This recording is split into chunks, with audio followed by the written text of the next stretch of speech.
Buenos días a todos. Bueno, el tema que vamos a tratar hoy va a ser el contrato de préstamo.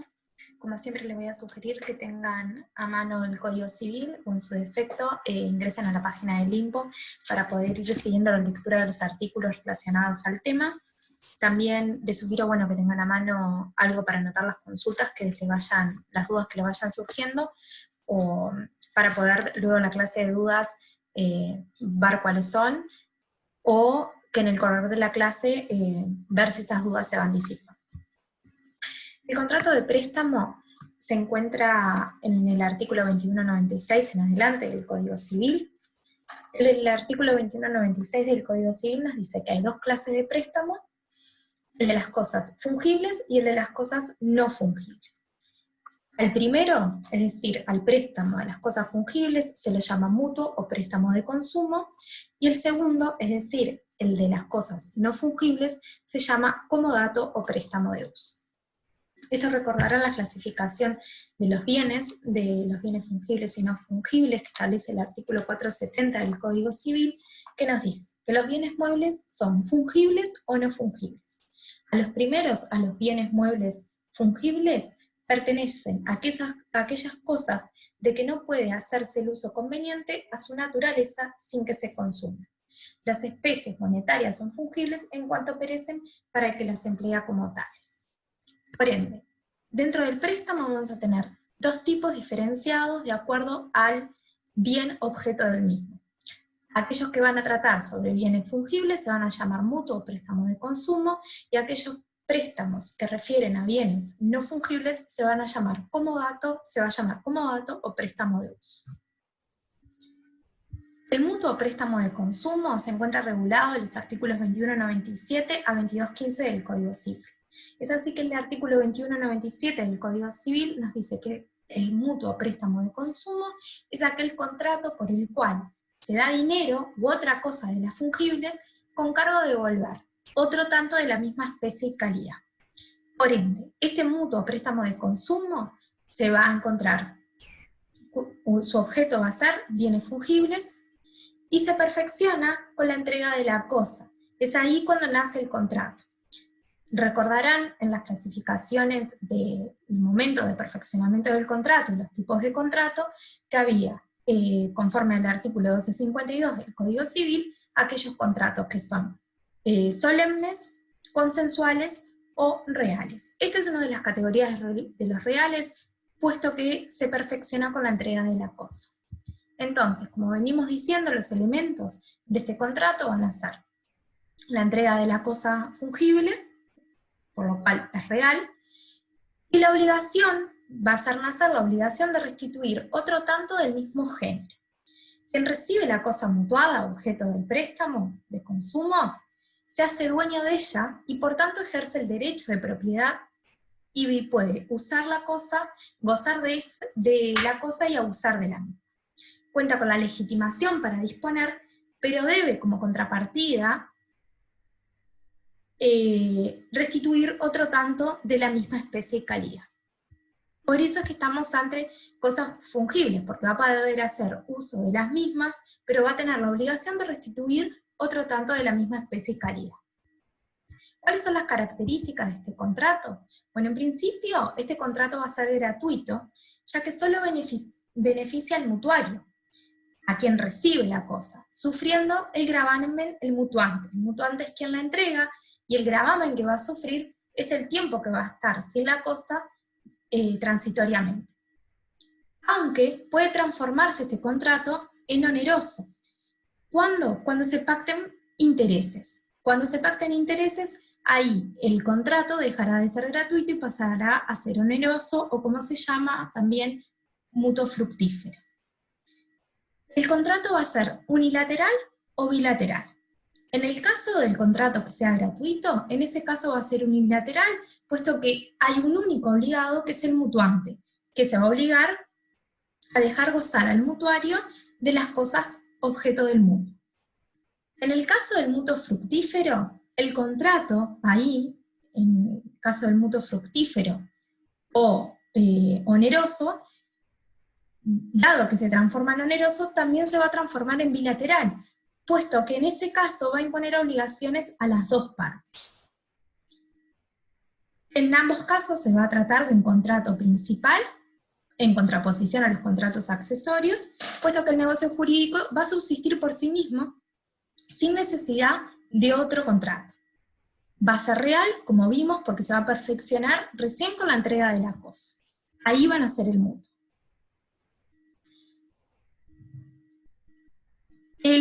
Conforme al artículo 2997, el objeto del contrato va a ser dinero o cosas muebles fungibles.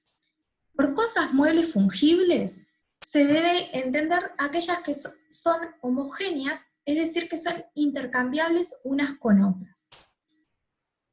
La capacidad de legitimación, como estamos entre un contrato, se van a requerir para la validez del contrato y su eficacia las condiciones establecidas en el artículo 61 del Código Civil.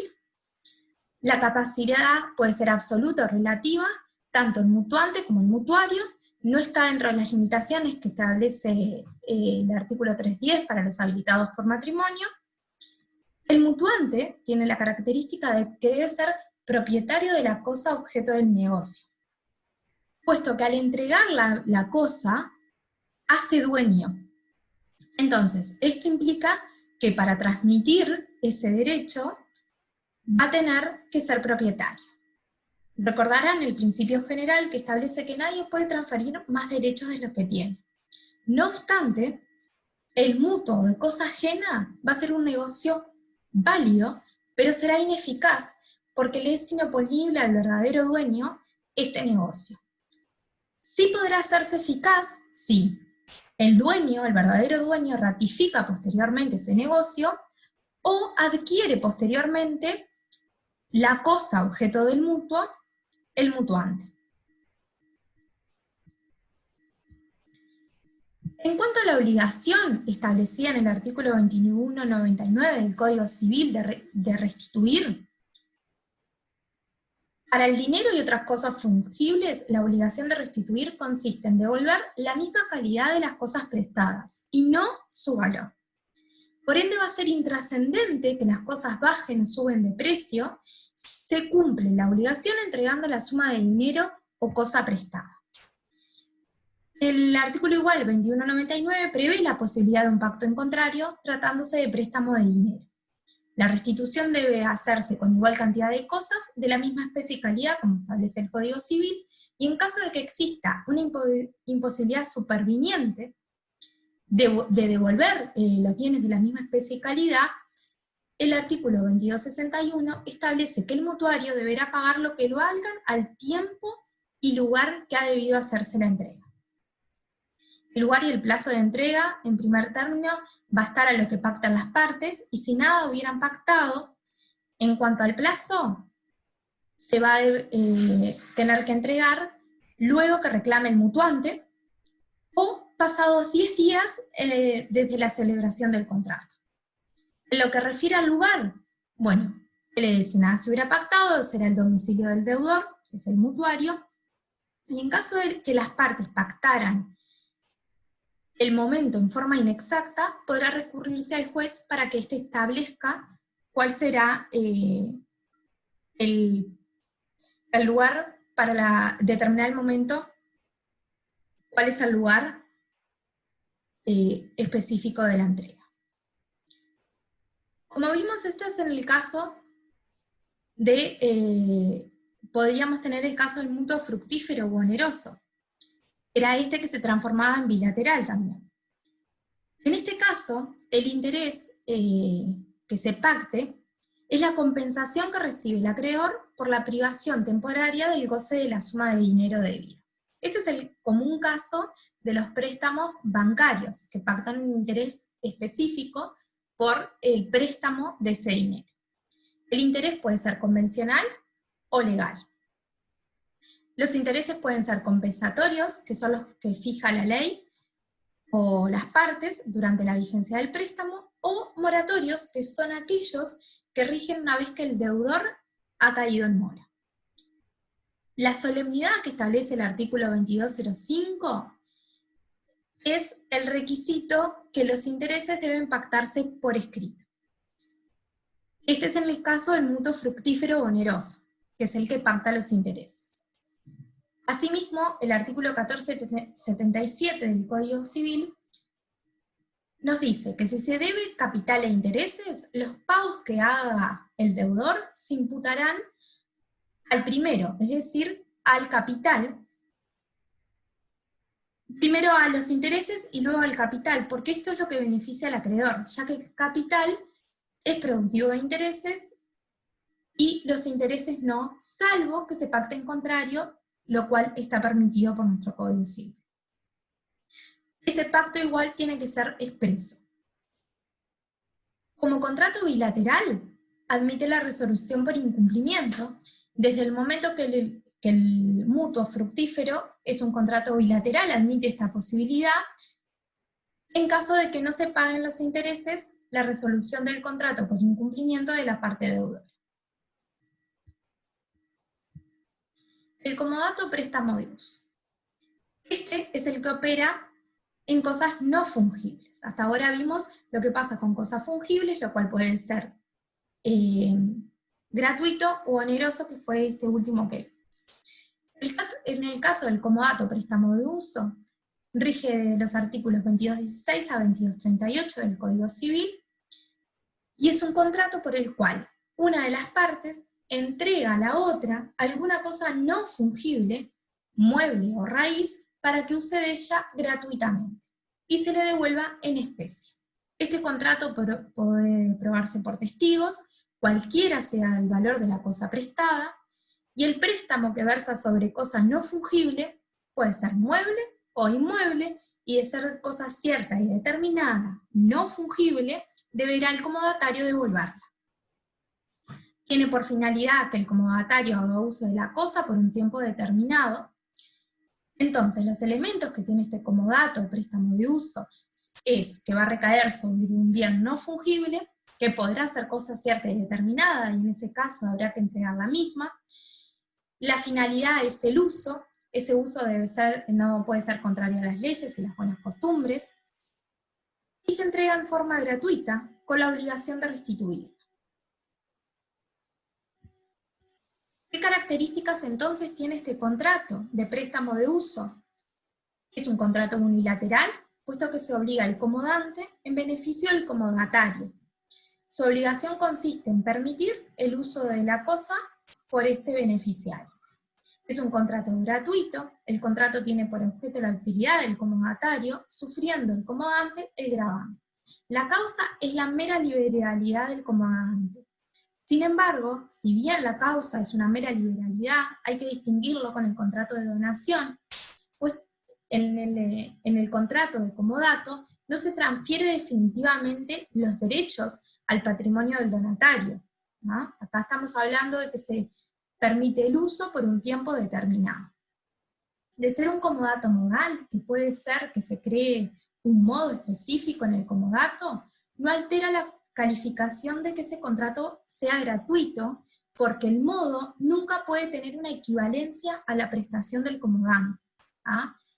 Puede exigirse un modo especial, pero por ejemplo nunca podrá ser, si se presta un bien inmueble, nunca ese modo puede ser el precio de un alquiler, puesto ahí ya no estamos en un contrato de comodato. Es un contrato consensual. El consentimiento para la celebración del contrato no se haya sometido a ninguna exigencia, no se requiere ninguna solemnidad. Incluso el artículo 2216, inciso segundo, prevé que pueda aprobarse mediante testigos, cualquiera sea el valor de la cosa que se presta. Es también un contrato real, porque para que se configure el contrato debe entregarse la cosa, y es un contrato principal. En cuanto al objeto, va a ser cosas muebles no fungibles, o las inmuebles.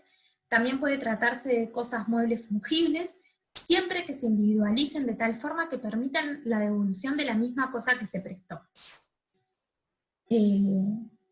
Por ejemplo, habíamos visto que el dinero es considerado un bien fungible, y con entregar lo prestado en el caso del contrato del préstamo gratuito, alcanza. Si, por ejemplo, se me presta 100 pesos y se identifica el billete de tal forma, el número de billete y demás, y me obligo a entregar el mismo billete, por más que ese billete sea un bien considerado fungible, podrá ser incorporado, podrá ser un comodato de uso, porque yo lo voy a usar, pero tengo que devolver ese mismo, no el valor de 100 pesos. Por eso dice el código que se individualice de tal forma que permitan la devolución exacta de la misma cosa. En cuanto a la capacidad y la legitimación, la capacidad absoluta o la relativa, los representantes legales pueden actuar en representación de los incapaces sin necesidad de autorización judicial, ya que el comodato no implica una enajenación del bien prestado, ¿tá? Esto es importante porque a diferencia de cuando se enajena el bien, que hay que pedir la autorización judicial, en este caso no sería necesario. El comodante debe ser dueño de la cosa, ya que si no fuera dueño, el contrato sería inopolible al verdadero dueño, como vimos anteriormente. ¿Cuáles son las obligaciones del comodatario? Bueno, la obligación principal que tiene es conservar la cosa, conforme establece el artículo 2220 del Código Civil, que lo vamos a leer. El artículo 2220 del Código Civil nos dice: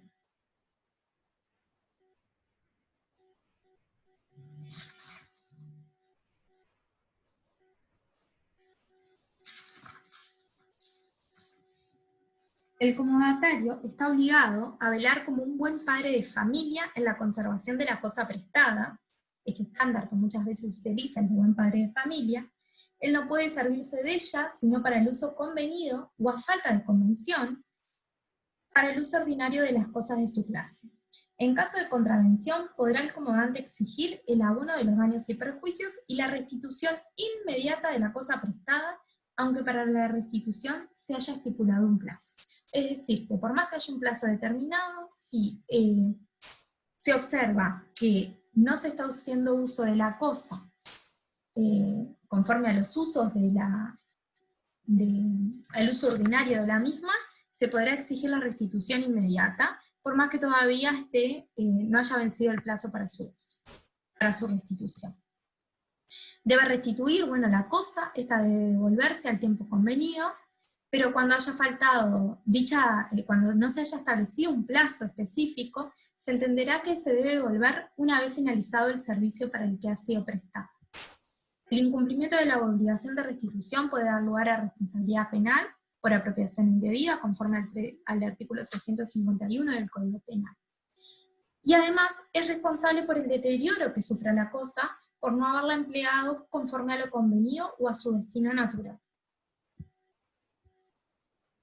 También el comodato puede ser un contrato precario, y en este caso será precario si el comodante se reserva el derecho de pedir la restitución de la cosa en cualquier momento.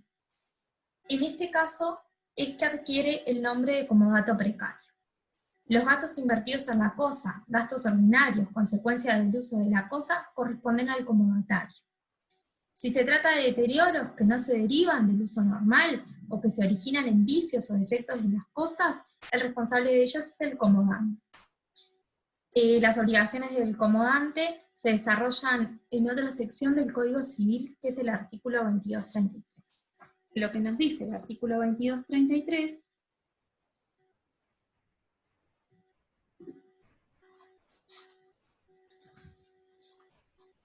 es: el comodante debe dejar al comodatario, a sus herederos, el uso de la cosa prestada durante el tiempo convenido o hasta que el servicio para que se prestó fuese hecho, salvo la excepción contenida en el artículo 2219 y la que se va a expresar en el siguiente. En el artículo 2234 nos dice: si antes de llegado el plazo o de concluirse el uso para que se prestó la cosa, sobreviene al comodante alguna imprevista y urgente necesidad de la misma cosa, podrá exigir al comodatario su restitución.